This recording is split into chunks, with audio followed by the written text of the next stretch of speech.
All right, we're back here on the 1954 Packard Panama. Today I'm going to be taking off the rear wheels to see if I have a leaking brake cylinder on the inside of them.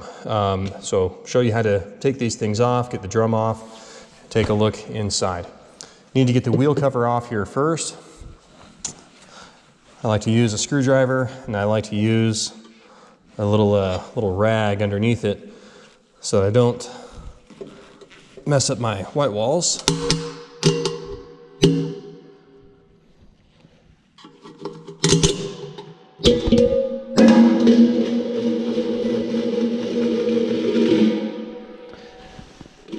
Done. Next, we're going to take off our wheel studs here, and these are 3/4 inch.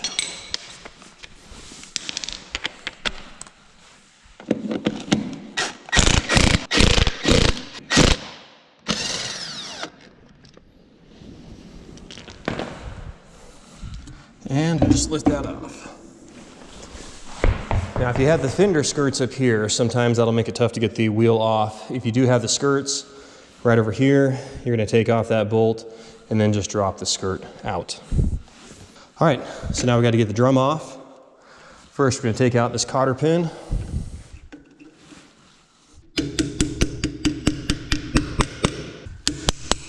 We'll end up replacing that with a new one. All right, so we'll go ahead and loosen up this axle nut. This is 1.5 inches.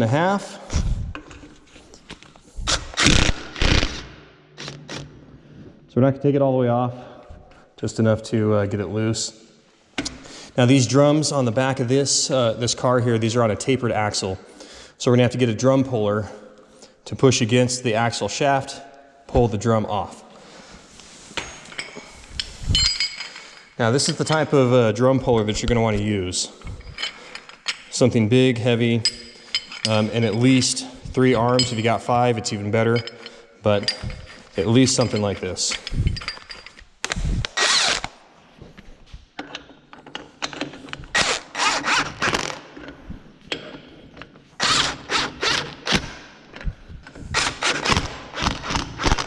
So get this on, make sure that the lug nuts are tight here.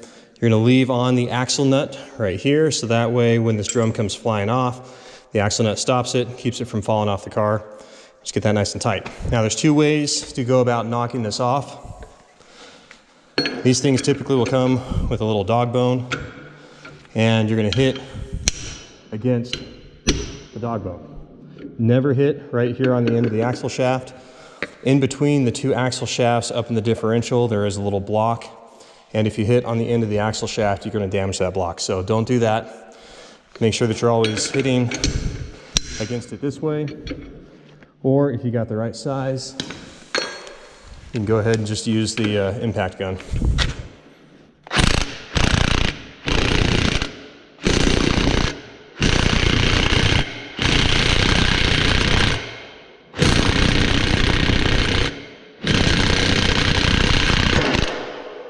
There you go. Nice violent pop. So that's off. Now these came off a little easier. Because I've had them off before. If it's on a car that has been sitting for a long time, these can be very difficult to get off. You can do it with a dog bone if you're hitting really hard. The other way that can help is heat, and you're going to want to put that right here on the hub. Lots of heat. Get it really hot, and you might have to do a couple of cycles of that where you get it hot, kind of spin it around, get the other sides hot, give it a couple of good whacks. And then let it sit and cool down and then heat it up again. I've had a couple of times where it's taken me several days to get it to initially pop. Once it comes off the first time and things get cleaned up, it usually doesn't come off too bad after that. So we'll go ahead and get the drum puller off now, then we can go ahead and slide the drum off.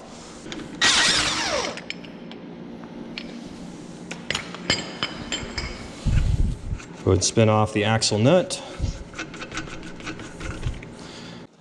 All right, this thing should slide right off. There you go. All right, so we got a good view here of the inside of the brake drum itself. Primary shoe on the front, secondary shoe on the back. The primary shoe is going to have a shorter pad on it here if you look closely. Secondary shoe, the pad goes all the way up to the top. And the reason why is the direction of travel is going to go this way, and you want the primary shoe hitting first, and then it's going to spin everything back and push against this pin right here. So the secondary shoe is going to be a little bit bigger. The other thing that helps in that are the primary and secondary springs here. These are not factory color. I didn't have the right colors when I was restoring this, so I just shot what I had. Primary spring is going to be a bit of a smaller diameter, and I want to say usually it's orange. So it's a weaker spring, so it's going to cause the primary shoe to come out first. Secondary spring is a little thicker, and I believe it's a yellow color typically, and that's going to cause this one to come out second. Again, because of the direction of travel, it should grab and kind of push things up towards this anchor pin and increase the braking force. And the spring on the bottom down here, typically this spring is going to be blue. The axle, the tapered axle, you do not want to have any sort of lubricant on this or anti-seize. Don't do that. You want to have them as dry as possible. That's how they're designed. There is a key up underneath here, so make sure that that stays in there. You don't want that to come out. But yeah, that's basically it for the inside. The wheel cylinder, take a quick peek underneath this here and just see if there's any leaking going on, because I've got a loss of brake fluid coming from somewhere in the back. And it looks nice and dry in there. These are all new cylinders, so they really shouldn't be leaking at this point, but you never know with stuff that comes from China. Pretty sure that's where this was made. Yeah, all dry. But let's go ahead and let's get this thing put back together here, and we'll get everything torqued down to where it needs to go.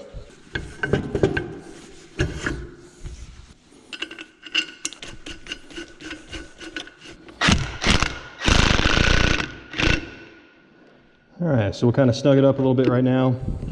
We'll get the tire back on, drop this thing on the ground, and then we'll go ahead and get everything torqued.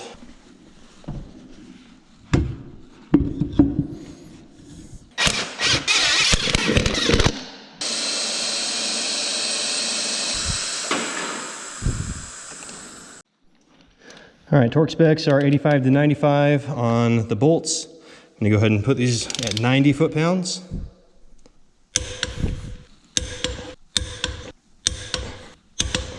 All right, torque specs for the nut, the axle nut here, are gonna be 200 to 270, so quite a wide range. I'm gonna go ahead and shoot somewhere in the middle, maybe about 230 or so.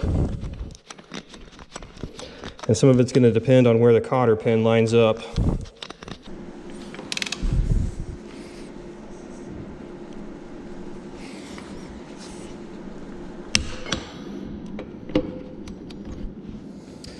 All right, so you can see the hole for the cotter pin doesn't quite line up here, so I'm going to have to take this just a little bit further. I'm going to go ahead and switch this out for a breaker bar, and then we'll just turn that until I got my pins lined up.